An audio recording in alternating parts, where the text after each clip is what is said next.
You're tuned into Marital Chemistry 2020. We have a mission.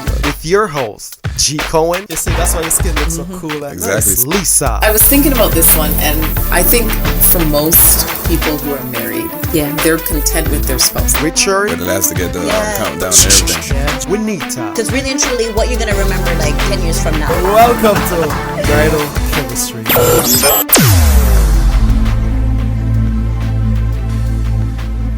And we are in Marital Chemistry, and right now we are throwing it over to Lisa. Yeah. And Lisa's got some interesting spin on this one. How do you know if you're in love and if it's not just infatuation? Is there truly a way to define it? I know we've just went through the steps, but let's hear what what I have to say about. Yes. So I looked into what the differences are between lust, infatuation. Can't even say a word. I know, lust. Are you stuck there? Right. So the three different steps is the difference between lust, infatuation, and love. So lust refers to the intense desire for something or someone. So this is the definition in the dictionary. Mm-hmm. So lust refers to the intense desire for something or someone. Infatuation is between two people. Lust is not only for a person, so it could be multiple things. Mm-hmm. So infatuation is between two people. But infatuation refers to the momentary attraction of one person towards another. So I guess the key word with that is that it's momentary. Mm-hmm. So that's a little bit different. And love. So hold on, is that why some people say I fell in love right away? Love at first sight?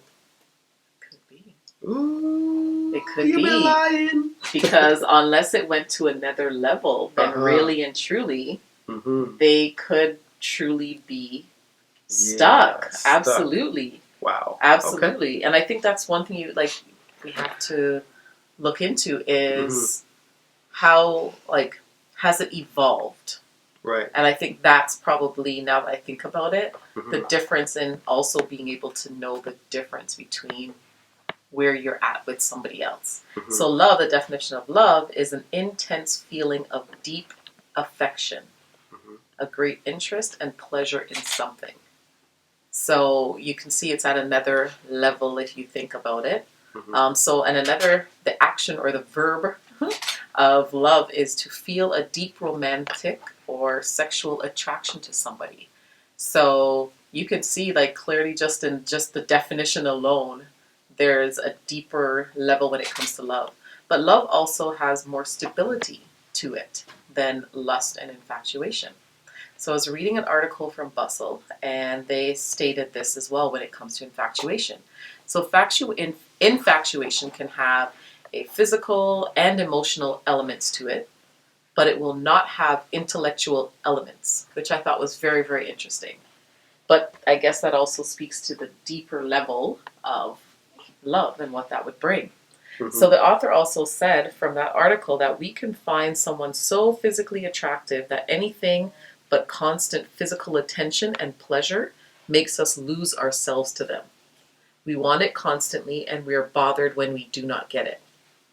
And I think that also speaks to the difference when, sometimes you'll see, an older couple sometimes, and sometimes they'll talk about, young people don't know about love and this and that, and we look at them and sometimes we'll say, the man might be a pushover because he's not speaking up to his wife for certain things, and she'll be like, it's okay, it's just how he is, because it's a deeper level of connection than just, you're not doing what I want you to do, you're not wooing me, because they know that it's at a deeper level, and you realize that is true love when you think about it, because it's not depending on that person to bring you your own peace or joy or anything like that. So just in the definitions of alone, and I think that's something that people should probably you have to really think about it when you go into. You hit an interesting point there, right? It's not something that anyone can bring for you, because if you're not in love with yourself, can you be in love with someone? I don't think so. Because you have to first be in love with yourself to be able to be in love with someone, because be in love with yourself, then you truly know who you are. Yes. And I think you can also receive love if you truly love yourself. Because if you exactly. don't love yourself, then you're not going to feel worthy. You're not going to feel like what the person is doing is necessarily really for you. And it's funny because I was listening to a show the other day, and I think it was Bishop T.D. Jakes was actually talking to Charlene the God, and it was about worthiness. And you know, he was saying how Charlemagne had to get to a point where he felt worthy for the things that was happening in his life. That's right. You know, so it was beginning like him being able to love himself enough to feel like he deserved some of the things that were happening to him. Right. You know, and I think that boils down to a relationship as well. Because when I look further in the article as well, it said that love has all three elements: physical, intellectual, and emotional. So in healthy love, there's a good balance of all three that is reciprocated from both sides. So love is more well-rounded if you think about it. It doesn't feel lopsided or... That's right. You know, I think I can see that being your security. You know, the difference between love, infatuation, and lust as well, right? Because I think that initial thing, which goes back to your 7 steps, right? There is that attraction that's there, which can be... Because that's the lust right there. Absolutely. That's the big part of the lust, the infatuation, the attraction. Exactly. That's the physical attraction. Yes. That's a big part of it. Yes, and that's why they said that it's not only for one person, because you could lust after several people. Exactly. Because it's just a visual or and you think you're in love with multiple Absolutely. people, but really you're not. You're just feeling a lust. Exactly. They're meeting that physical aspect of it or that emotional, but it's not going to meet all three.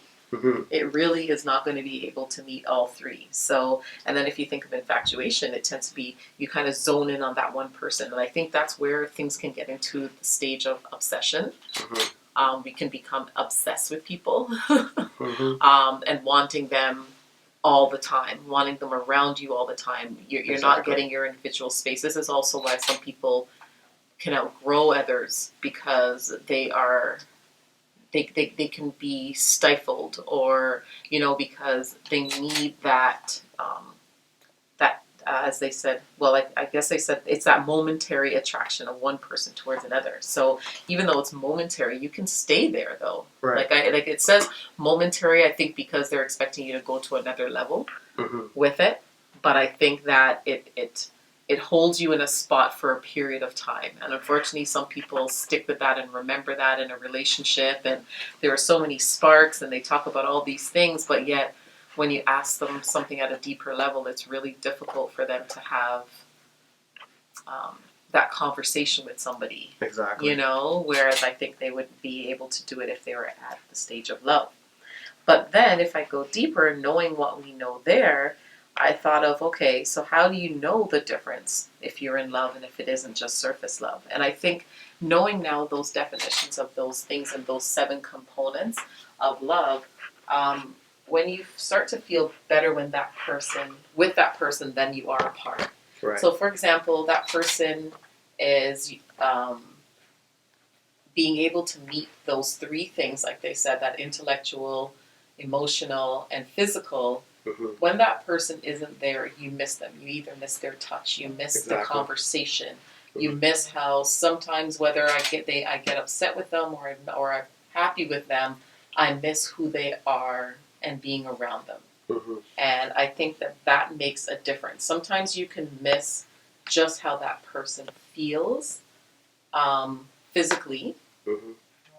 But if those other components, you're like, oh, I think I was talking to so-and-so and that was just as good or whatever in terms of intellectual, then you realize, okay, maybe it's not... It's one-dimensional. It's one-dimensional. And I think that's where the difference becomes, is being able to know when that person completes you. And I think also when you start thinking about like your future with that person, you can't see your future without that person. To me, that's also another sign of whether it's surface love or, a deeper love. Gas in the stomach. Yes, right? The bubbles. Yep. Because the thing is that you could say, yeah, I would love to be with this person. This person always has me laughing. It's great and this and that. But yet, but if I need to talk to them, if I need to speak to somebody at on something on a more serious level, oh, that's not that type of person. Then it's like, okay, where is it going? And I mean, yes, there's some conversations you might have with your friends that you can, talk, and maybe your partner, your spouse isn't into a particular topic. That's different. I'm not saying you're going to speak to them about everything. What I'm saying is, for the most part, they can at least respect or understand if you bring something to them that might be a deeper topic or something like that, that you can still intellectually, have a conversation with them and feel just as satisfied. That's right.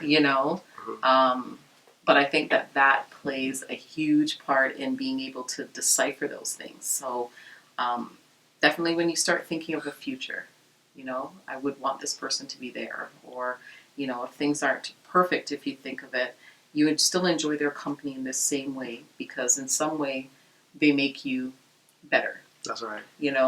They make you better in some way, whether it's they calm you down when you get, upset, or maybe they can always show you a different perspective. That's still growth. If they can show you a different perspective, that's still growth,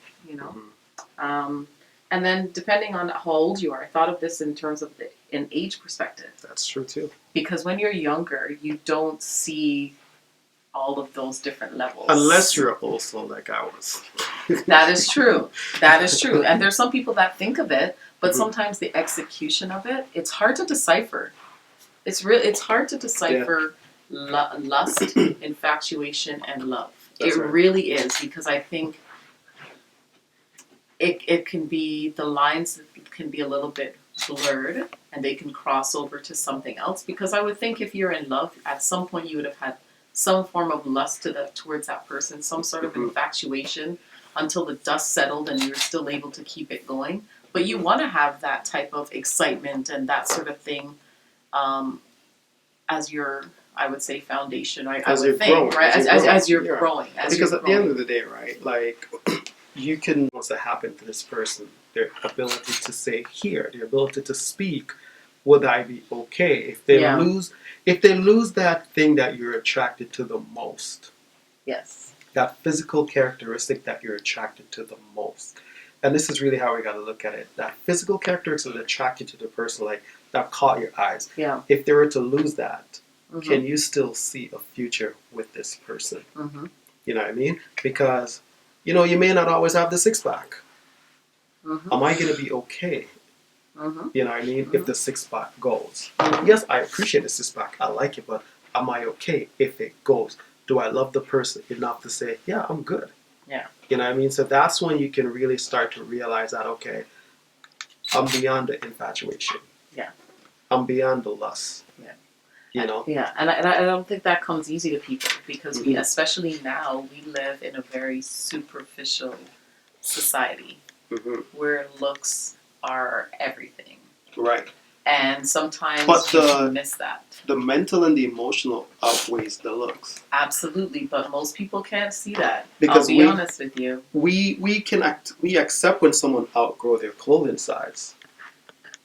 But we don't want to outgrow our spouse mentally and emotionally. Absolutely, because that's what's going to keep you. That's what happens. That's when things fall apart. But I think that's where the maturity in an individual comes into play, and that's why I say I think it can be difficult, because I think the emphasis that somebody younger may or may not put on what's really important in terms of being able to have an emotional connection, a physical connection, and an intellectual connection is different for somebody, I think, that is maybe older, that maybe has experienced either different relationships or seen different relationships, even if they did themselves. They've seen breakdowns and they've seen divorce and they've seen different things that I think they can put a value on. Boy, if this person, say, only had this versus, whatever other attribute, they would realize that they had somebody good and didn't realize it, or didn't, you know what I mean? So I think when you're more mature, you can start to reason those things out and put those things into perspective. And it's human. It's human. You grow and you learn anyway. So I don't fault somebody, but I think being able to be aware that there is a true difference between lust, infatuation, and love is like the first step. I think there are a group of people in society though that do value it. They do understand it. For sure. Even young people. So I'm not saying that they don't. I'm just saying I think that, you know. most people value it, but they just don't know how to identify it. Yes. Right. I think a lot of us, we do value it. We just don't know when to identify it and how where we are within the scale of it. Yeah. I think that's really what the problem Because is. it's hard. It's hard because, like I said, like there are stages, and that is part of the stage. Right. So I think there should be some form of like a little, you know, checklist or something that can help you to identify those things. And yes, those 7 things help, but if you think of it in practical terms, like what does that, I forgot one of the things that they had besides infatuation. But I guess it'd be able to identify, are there other people that you are truly attracted to because of attraction? If that one person is that one person you keep coming back to, then you know. Then that's another thing, right? And they say for women it's the father, for man it's the mother. That's true. That's true. Exactly. But I don't think you're anything like my mother. But you know, it's funny you say that though, because I mean, I don't think so, but at the same time you wonder if there's a characteristic in the individual that pulled you to that person, right? Because I can see why there were things that I didn't consciously think about that I probably would see that is similar to my dad than you might even realize, you know? And I think that it can be a characteristic that it's not like you're looking at a person and say, okay, that person's personality is. I mean, it could be a personality, but there's probably something that makes that person stand out, whether it's their strength, whether it's just something as simple as their resilience, whether it's their ability to stand up for themselves. It could be something as simple as that now I'm realizing could be the thing. I could see you know, I could see right? that. And I think that that's really what it is. Like if, you know, the person is used to, I don't know, stability. Because you either love what your parents stood for and gravitate towards it, or you dislike it and run the heck away from it. Absolutely. It's one of two things. Absolutely. But sometimes you run away so far that sometimes you end up with somebody That's similar worse. and don't even realize. Yeah. I know. Because I've seen that, like where some people they're trying so hard to get away from someone like that they literally run back into somebody just like the person they're running away from. Yep. And you have to be so mindful of that because it's familiar, and that's why you run to it and you don't realize it. Exactly. Or like, and it could be something as simple. I was like watching a show yesterday where the person was running so far away from what they thought that parent was or the situation was that they ran right into being with somebody that was similar to the father that maybe wasn't there, something like that. But in what I think it was either Young or something like that I was watching, but the person was saying, I was just trying so hard to get away from that situation that why did I run into it? And a lot of times it's that approval that you missed from that parent or that household, this person can that person somehow is able to do that, but it's in a warped way. It's not a healthy relationship. So sometimes that's why it's so important, and we talked about this before, about being whole when you're going into a relationship. Like, you need to really work on you. Like being able to stand on your own 2 feet and be okay on your own, because, you know, if you grew up always wanting an approval, wanting to be acknowledged, or being, you know, wanting to feel pretty, and now this person is meeting that need of like always complimenting you and this and that, it fills that infatuation or that lust, and it fills that gap that you were missing before. And now all of a sudden you think, oh, I'm in love with this person. But no, it's because there was a void and they filled it, and it really wasn't what it was, you know? Exactly. Hey, you're wrapped up in marital chemistry here on Hot 1 AM, the Bad Boy of Radio. We're going to come back. We're going to dive into a little salt and pepper. I'll be covering for Richard. And we're talking about how do you know if you're in love, or is it just infatuation? Keep it locked. Hot 1 AM, the Bad Boy of Radio.